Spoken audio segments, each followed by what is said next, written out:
obviously one force change with Tom. Can you tell us who comes in and if there's any more switching around the team? Yeah, it's really exciting for us this week. We'll have a couple of players play their first game for the Cats. So Cooper White will come in as a young player making his AFL debut, and Jack Bowes will play as well. So they're the ins. Stuart's the out. We're not ready to communicate the other out at the moment, but in any case, I'd rather focus on the exciting part. It's a little bit, I think it's sort of snuck up on, or might have snuck up on a few people, that we actually had some real excitement in the first half of last year with some young guys coming in and making their debuts. It's always good to be around footy clubs where those young guys get to share their excitement with us. What was the moment like for Cooper? I'm sure you've already spoken with him. Yeah, it was really nice. He was a little bit surprised. He didn't know last night, so he slept well last night, which was good, and was in nice and early this morning. As he's a really diligent young man, he was excited, and I'm hoping that he has the chance, or has had the chance, to speak to his people before they hear this press conference. But they'll be happy nonetheless. What's he done in your eyes to earn that spot? Yeah, there's a little bit of the type of player he is, and a little bit of the pre-season he had. He was on the fringe of our team last year as a first-year player, but he played a half in a practice game up in Brisbane where he just looked at home at the level to us, and from that moment we were confident that if a chance came up he could come in and play a role. So yeah, it's exciting for us. Just adds that little bit of depth, which we need at the moment, because very quickly we've gone from thinking, all right, we're in really good shape in one part of the ground in particular, and then kind of losing Duncan and Stewart and Kolajasny and Henry. We lost DeConning for about 20 minutes in last week's game. No team, no list can cover that many of your first pick defenders perfectly, but Cooper sort of stepping up and being available is a nice bonus for us to have. I believe he sort of impressed you guys last pre-season, but then had injuries early in the year. He's got a laser left foot. What else did you notice early from him before even this pre-season that you liked? Yeah, when we brought him in, we didn't necessarily earmark him, as in a specific position. We thought one of his strengths would be that he would end up being a really flexible player. He's a beautiful ball user, so he's the type of guy you want with the ball in his hands, but he's also got some speed and real footy smarts as well. So he's probably a midfielder who can play back and forward, I suspect. But yeah, that flexibility is the part that really appeals to me. Jack Bowes, where will he line up on the weekend? I don't really want to talk about that too much right at the moment. We'd prefer to keep that to ourselves. But Jack's a little similar in that we brought him in thinking that his best position was probably going to end up as an inside midfielder, but the flexibility to play in other spots. And with our inside mids at the moment, that can be a hard place to break into. So I think he'll be in there a little bit, but he'll be in other spots as well. And he's similar to Cooper in that he's one of those guys, based on his pre-season with us. And we've tried to sort of confine most of our assessment of him to what we've seen with our own eyes in our system, rather than what he's done at the Gold Coast previously. But his ball use is going to be a real asset for us as well. So we're likely to try to get him into spots where we can get the ball into his hands. How's Sam pulled up with his knee, and will he need any big last minute fitness test, or is he all good to go? No, he's been cleared, so that's a really good sign. It was a challenge for us last week because we just lost a couple of defenders going into the game, and then for a period lost Stewart. Then it took a fair while to get Sam back on the ground, and I think he was probably a little apprehensive around it in the game, but that he's much more assured now. There's much more clarity over sort of the type of injury it is, and he's confident that his season won't be impacted at all. And I shouldn't say season, should focus on this game, but he's really confident going in, which in combination with the confidence of the medical staff makes me confident. There was some more inspections done of the G and the turf. Have you received any further reports from that? And I know you don't really have a choice, but you're confident sending your players back out there again after what happened? Yeah, we're just have, as you say, no choice but to trust the people charged with that, with making that decision. And I don't want to get involved in it at all. I'm confident that a week later it'll be even better. It's at its best. It's the greatest place in the world to play footy, so you wouldn't pass up that chance.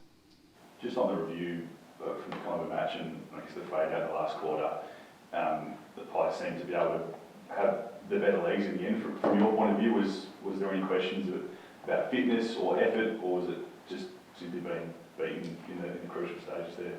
Yeah, no questions.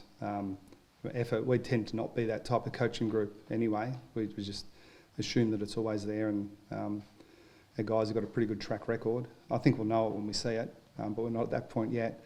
And there were some reasons for it that, and as I alluded to before, we kind of lost some key players in difficult to replace parts of the ground, which led to us being a bit disorganised. And sometimes that can look like fatigue when it's really just more disruption. Because it wasn't just Stewart going out, DK out for 20 minutes or so, Tyson Stengel's out for another 20, and sort of, again, I think it's reinforcement for where the AFL have got to with the rules. Like, if that had have happened to us in a previous iteration of the rules, it was almost like you can't win from that situation. So I still think we had a chance to win given those hiccups, but a little bit more, and a combination of being round 1, 2, a little bit of rust, a little bit disorganised. We're confident we'll be better this week. No guys got on top with that sort of first use as the game progressed. They started winning more contested ball and clearances. Carlton has sort of similar strengths. They have some weapons in there as well. How confident are you guys will be able to turn that around in the middle? Yeah, we are confident, but it is one of their strengths as well. So we think that we could have helped our guys around the ball a little bit more from the box, and we've obviously reviewed that pretty hard and are confident that a few tweaks will see us perform better there. But Collingwood play differently to Carlton, and it's a bit of a trap to spend too much time looking back, and you can end up chasing your tail if you're always looking at the previous week and not focusing on how this game's going to be different. But if you do isolate it to your point, which I think is we weren't good enough around the ball, which led to us not getting the ball inside 50 much in the last quarter, and then Carlton's strengths, Cripps in their midfield around the contest stoppages, that's a strength. So if we're poor there, the ball's played in our back half, then it's going to be much, much harder. Not impossible, but much harder. So we're looking forward to a response. As I said, we've got confidence in our guys. They've done it for a long period of time.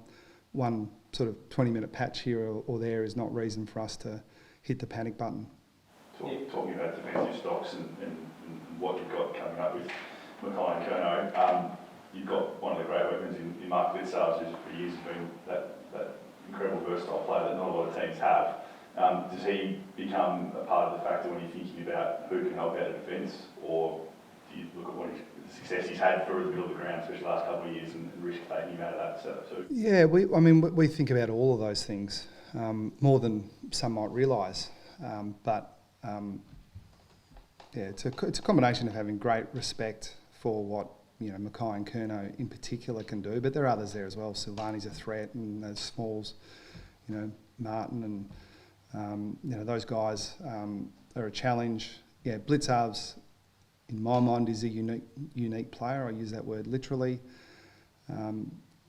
But when you have players like that, the temptation is to ask them to do too much. But the way he will help us defend those big key forwards in particular is going to be an important part of the game. It's been a big talking point around the league this week about the bump. Simon Goodwin said he told his players not to bump anymore. Has that message gone through this club in anything in previous years? Look, I think the game's changing for the better, and that's been I don't know how long I've been in footy, a while, but I've always thought that we've been progressing with these things, and I think it's difficult for people that sort of remember back to when they played or what the game was like and sort of try to overlay the standards of today on the issues of yesterday. And I think we're moving into an era where, if you're bumping in a kind of defensive manner, so you're trying to kind of protect yourself in a simultaneous sort of contact, like no one's advising players to lead with their head. And so if you're in that situation where contact's coming and you turn your body to protect yourself in a defensive posture, I think that's well and truly on the table. If you choose to bump to protect your player in a shepherding motion, you've got to be very, very careful. Anything that looks like you're trying to pick off an opposition player is the game of yesteryear, and I think that's gone. And I think the book should be thrown at that sort of thing. But a lot, and the really offensive bump as well, when you're deliberately trying to pick off a player, I think is something we're saying to our guys, don't do it. But we also should have just a moment to think about just how ballistic and how fast the game is, and how some of these decisions are split-second decisions. I think it probably goes to my attempt at explaining it. If you're coming from a long way away and your intent has been to take a guy out from a fair distance, you've got to think really hard about that. When I say you, that's what we're advising our players. If it's a split second in the moment, you should be able to protect yourself, and I think we should have a little bit of sympathy for guys kind of in that spot. Just last one from me, just one from Isaac Smith yesterday in the chairs that sort of just piqued my ear, talking about we sort of expect we might start a bit slow and build in, and he mentioned, he referenced that I guess he wanted to be at 4-4, 5-4, and not firing all your shots early, essentially. Small sample size, of course, off 1 week, but is that a sentiment you agree with, and do you think that you're going to be able to, if you get to that point, contend again, given everyone's chasing and improving? Yeah, I don't know. I think it's... I don't think any of us are in the mindset, including Isaac, that we're thinking, let's just pace ourselves through the season, because the competition's so good that's a dangerous place to be in. But if you fall behind the 8 ball a little bit, I think we just tried to look at it in really pragmatic terms. Like, if you look back across any season, if you have success, kind of when you lost the games doesn't really matter. It's kind of how many you lost. And even more importantly, if you can gain some momentum towards the back end of the year, that's probably a better place to be in as well. But it almost implies that we're just so finely tuned that we can just dial it up or down, any week. We're not that good. So I'm very, very confident that we'll get better as the year goes on. And whoever finishes towards the top of the ladder this year and plays well in finals will be improving as the year goes on. So that's not unique to us. But the part, I didn't hear exactly what Isaac said, but the part that I suspect I completely agree with is that we aren't a club that if things go wrong for a week or 2 or 3 or 4, completely lose our minds. Like we're confident that, even in a worst case scenario, we can stick together, arrest what we need to arrest, and have confidence that if we play our best footy, we can string a series of games together. And in the end, that's kind of the equation, isn't it? It's like, if you can win the last 5 or 6 games of the year, you're going to be in good shape. Sorry, just one more very quickly. Tom Hawkins, he had a bit of a call Carlton strapping yesterday, or we put up on. Yeah, he's fine. It was a real win for us, that one, because he came out of that game having done pretty much the workload that they would have chased if he had done a training session in lieu of the game.